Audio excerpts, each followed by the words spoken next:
guys, we got a new video, and this one is called Marriage Gone Wrong. Yeah, let's find out what this one is all about.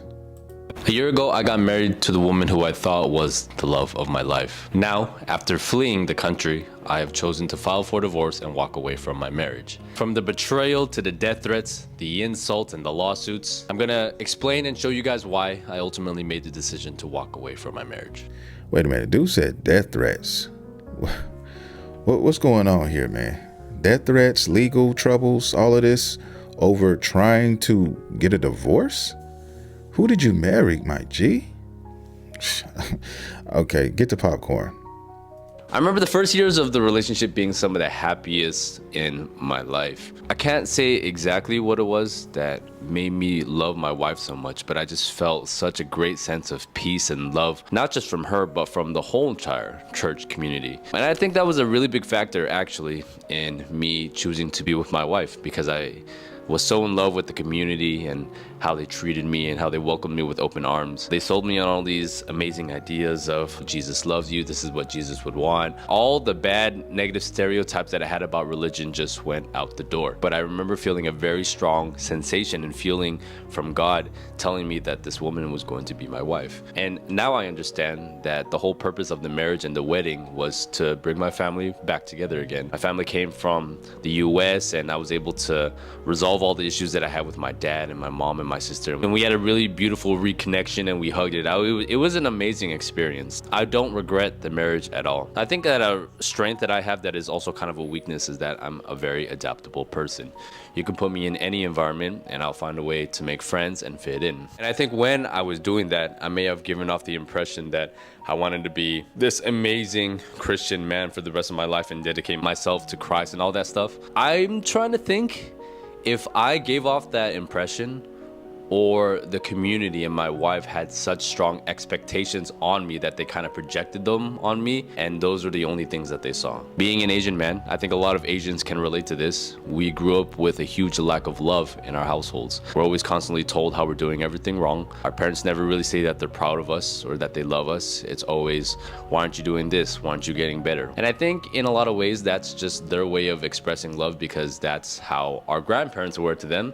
Growing up in the US and seeing how other families treated their kids, it left a huge hole in my heart and a longing for the love that I saw in other families. Yeah, man, that makes sense in a lot of different ways, guys, especially coming from where he came from and he's saying what he's saying.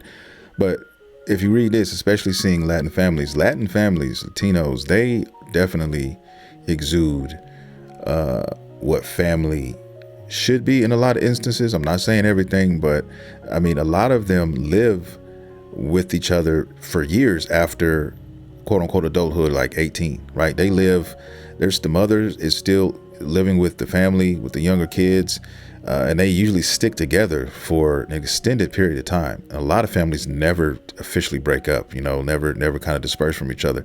It's just like they'll buy a house and everybody, grandma, mom, kids, all living in a house forever until eventually, if they move out, guess what? A lot of the times they're moving across the street, next door.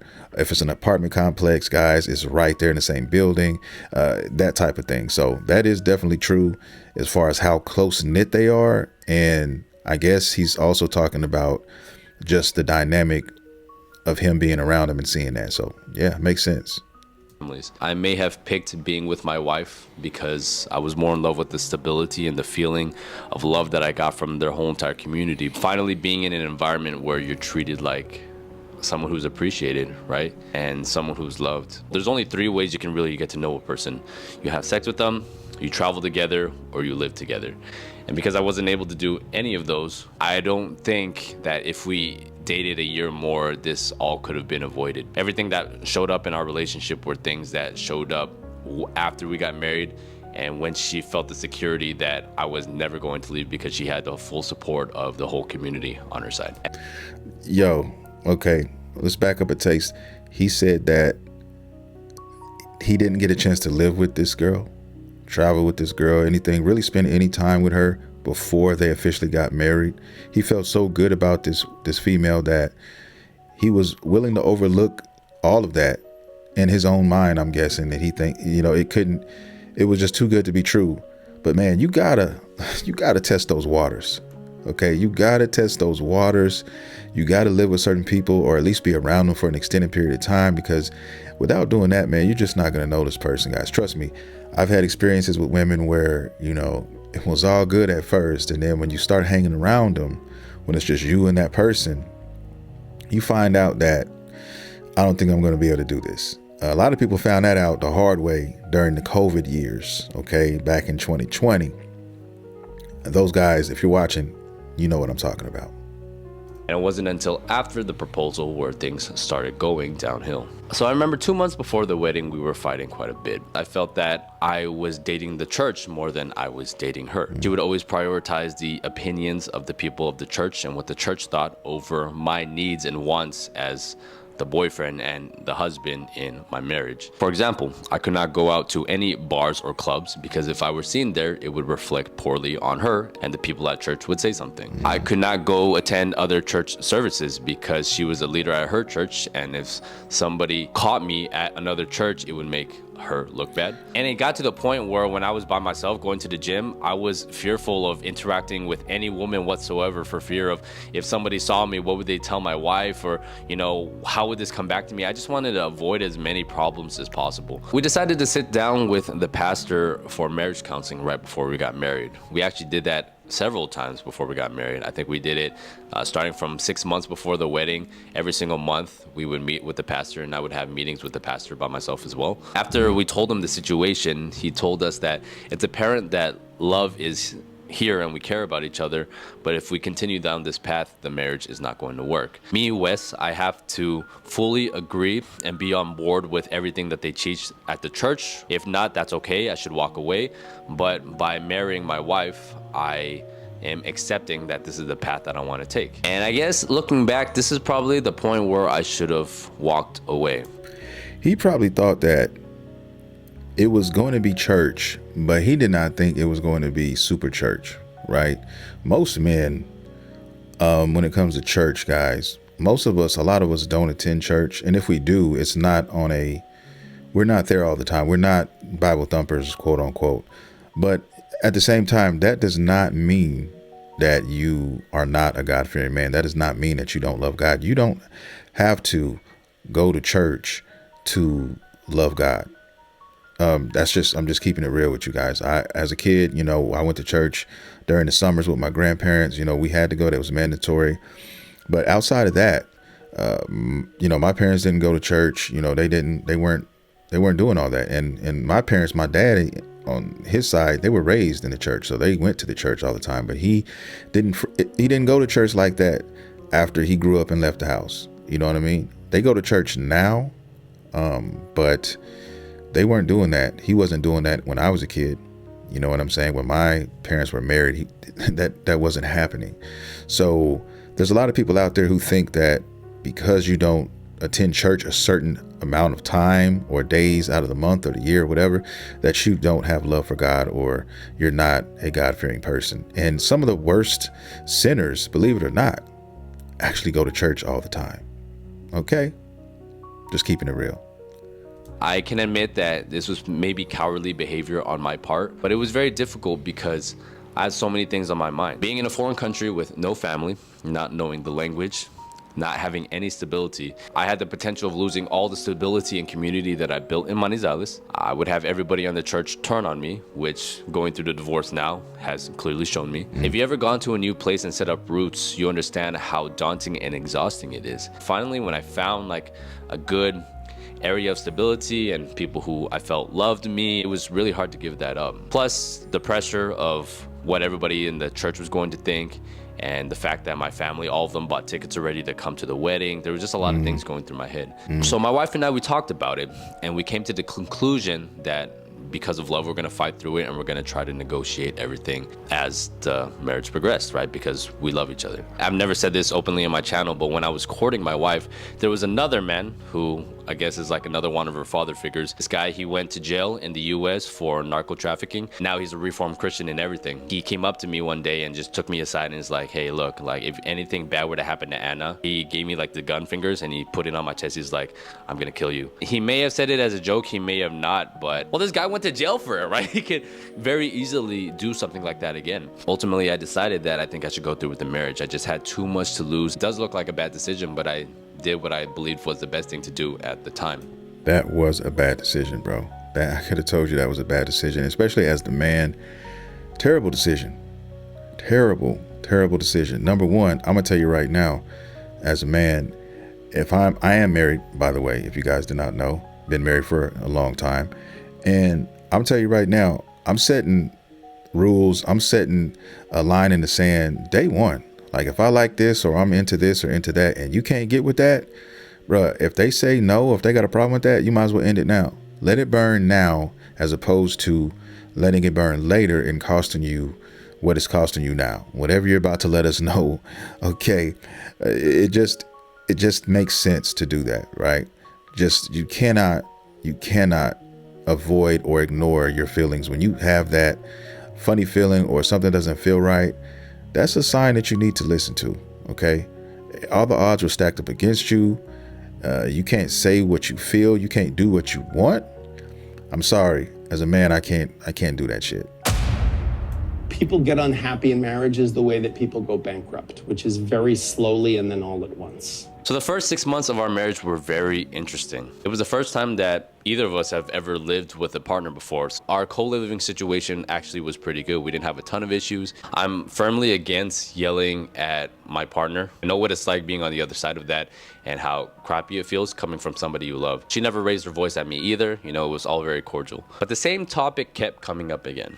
Am I dating her or am I dating the church? It just always seemed that she put the needs of the church and the opinions of the people of the church over my needs as a husband and what I wanted out of the marriage. She expected me to fit neatly into her life and she wasn't willing to compromise any of the time that she spent at the church. So the first 8 months of the relationship, she was working a full-time job. She was an accountant at the local hospital. So from Monday through Friday, sometimes Saturdays, she would leave at 7 in the morning and come back at generally around 6 p.m., but a lot of times at 8 p.m., sometimes at midnight, at 1, 2 in the morning because she had to work. For me, it just didn't make a lot of sense because I'm like, why are you working so hard when I'm paying most of the bills? I'm paying for like 80% of everything and I don't get to see my wife. It didn't really make sense.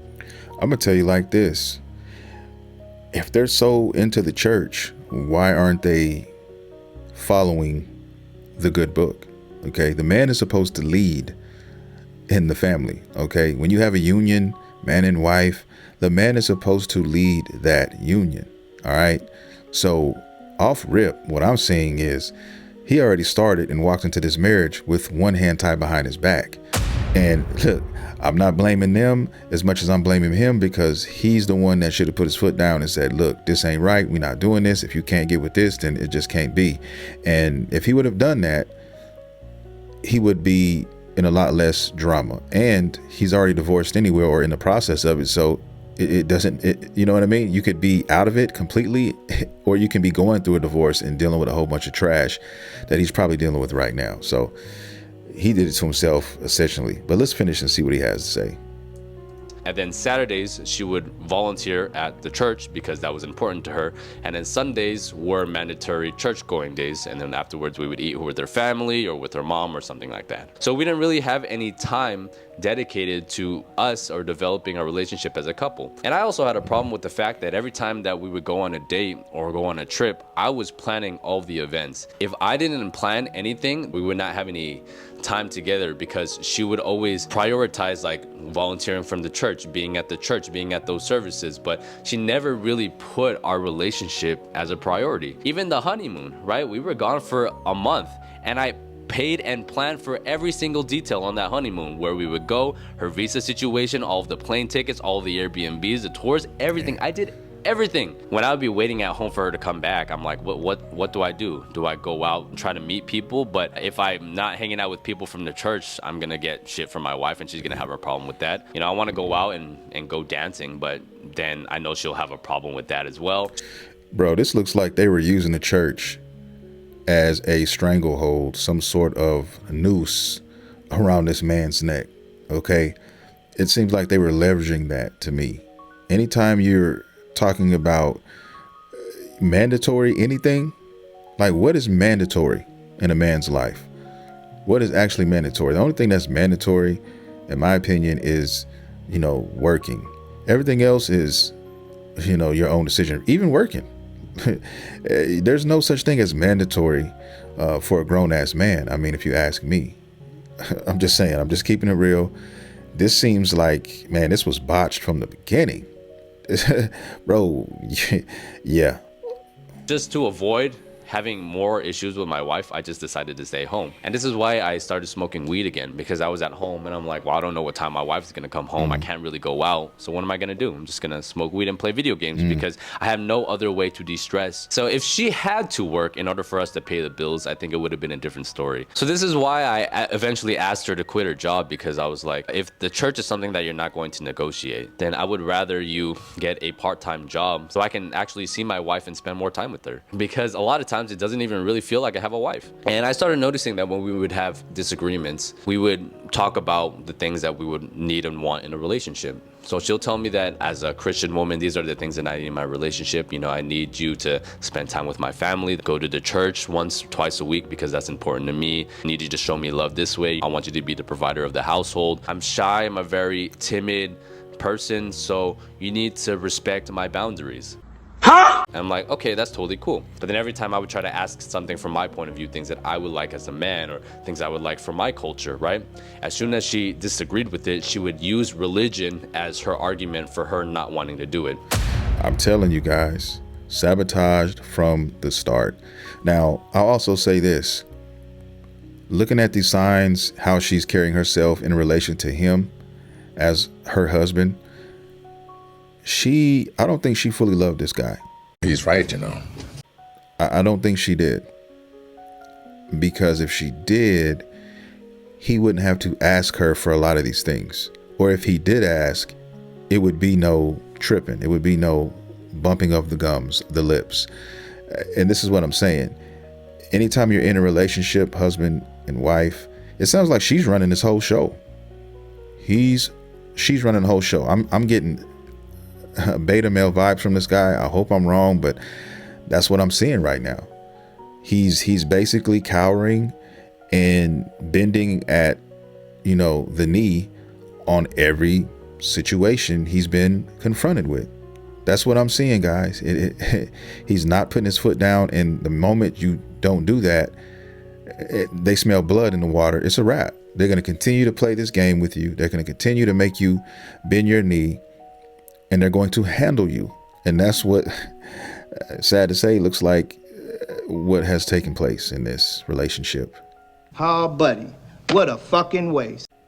So, for example, when I told her that some Sundays I don't want to go to church because we work all week and I never get to see my wife, I would like to some Sundays for us to be able to spend some time, just her and me. And then she'd be like, okay, well, it's important that we go to church at least once a week. So if we don't go on Sunday, can we go Wednesday nights or Thursday nights? And she was just so concerned about what people at the church would say if she didn't go, rather than what I was truly asking her, which was just, I wanted to spend more time with my wife. I also found that there was an unequal effort being made to understand the other person's culture. This whole entire time I was in Colombia, I had to learn a new language, adapt to a new culture, adopt a whole entire new religion, and accept all of her family as they were. And it makes me sad that in our 2.5 years together, she has still not had one conversation with my dad or my sister because she always says that her English isn't good enough. Wow. And she never learned how to make a Chinese dish. And Bro, the signs are right in front of you. The signs are right there. I mean, you being served with sides, a glass of your chosen beverage, guys. It's right in front of your face. I don't know what else there is that needs to be said. Okay? This woman didn't love you enough to give you equal anything. She's not giving you anything. That right there just put the nail in the coffin for me. Okay? He bent over backwards, new country, all alone. He doesn't have anybody there to turn to. It's a trap almost. It's almost like a trap. And if you don't convert, or if you don't bend to their will or do what they want, then you're the bad guy. You're the devil. You're this, you're that. But she's not making the same effort that he's making. Not even half, not even a third from what I'm hearing. So I'm just saying, a woman who loves a man is going to try her damnedest to make sure that he's fulfilled, he's happy, he has what he needs, just as much as he is explaining in this video he was trying to do for her. It's definitely off balance. It's by a long shot, and he should have got it there a lot sooner if this was the case. I'm not saying that she has to be the best of cooks or that she has to be fluent, but after 2.5 years, I'm just like, if you were truly making an effort, you would have something to show for it. Remember 1 week before I went to Medellin for a business trip, my wife and I were fighting a lot. One evening, I received a text from a man from the church who was like a father figure to her and I. Wes, tonight I feel the need to write to you because you and I need to have a conversation. I need to remind you that she isn't alone and that I'm here to care for her and defend her against anyone who harms her, not only physically but mentally as well. When you decided to be with her, nobody forced you. Supposedly, as a mature person, you promised to be with her and not bring her to a life of sadness or contempt. Wow. You did it for love, and this love doesn't mean that she has to give up her values that she had since she's known you. I don't know what it's like in the home, but I'm sure that Anna would never harm anybody. We've talked about how the world is perverse and babies are born pure and the world perverts them. Anna is like a baby for the world. Why do you have to bring her into this world where you and I know there's absolutely nothing good? Unless everything that happened to you with God, where we were witnesses, was a lie. Were these 2 years of restoration a lie? I invite you to pray on your relationship and above all your relationship with God. Why would you say something stupid like that? I was angry at the man for meddling in my marriage, Bang. but I was so disgusted by the behavior of my wife. I was thinking, what the heck did you tell them to make him want to act this way? What did you tell him to make this guy that you don't really know write a scripture and deliver it to you? Your house, your business, you're the husband. You're supposed to be the head of the household. And you would think that a woman brought up in the church would at least understand that, at least realize that. But guys, are they really that religious? I don't know. From what I'm hearing, guys, I don't see it. I think they are strong arming this man in a lot of ways, and they're using religion as the arm. This is ridiculous. I'm just gonna keep it real. Yeah, this is not cool. This is unacceptable. Way. How could you go behind my back and tell only your side of the story, because now they have a bad image of me? All the trust that I had in my wife vanished at that moment. Are you here in the interest of your husband, or are you trying to get other people to pressure me into thinking that you're right? I think that in any marriage, any issues that you have are discussed in private, and when we're in public, it's you and I against the world. We're a team. But it put such a sour taste in my mouth that I was ready to pull the trigger and separate from my wife. She never loved you, my guy. She never loved you. I hate to be the one to say this. She never loved you. The evidence is written there. It's all on paper. It's all on wax. No woman who loves her husband is going to do the things that she has done in your situation. They wouldn't do it. They just wouldn't do it. I promise you they wouldn't. My wife is a Houston native. She loves H-Town. All her friends are there. Everything, da-da-da-da-da. We're not in Houston, but let's just say we moved to Houston. I have no family in Houston. Nobody, all her people are in Houston. My wife is going to make sure, she's going to make damn sure that I'm comfortable, that I have everything that I need emotionally and physically. She's going to make sure her family and me are on the same page and everything is good, right? And if it's not okay, then she's going to have an issue with that as well, if I have an issue with it. Okay. And I'm telling you, I know my wife loves me. I can tell when somebody does not love another person, guys. I've seen it. It's really easy. The problem with people is sometimes they refuse to believe what's right in front of them. They don't want to accept it, even though they see it, even though they know it's there. They have the feeling in their gut. All these things, it just, they refuse to accept it. And right now, this marriage should have never happened.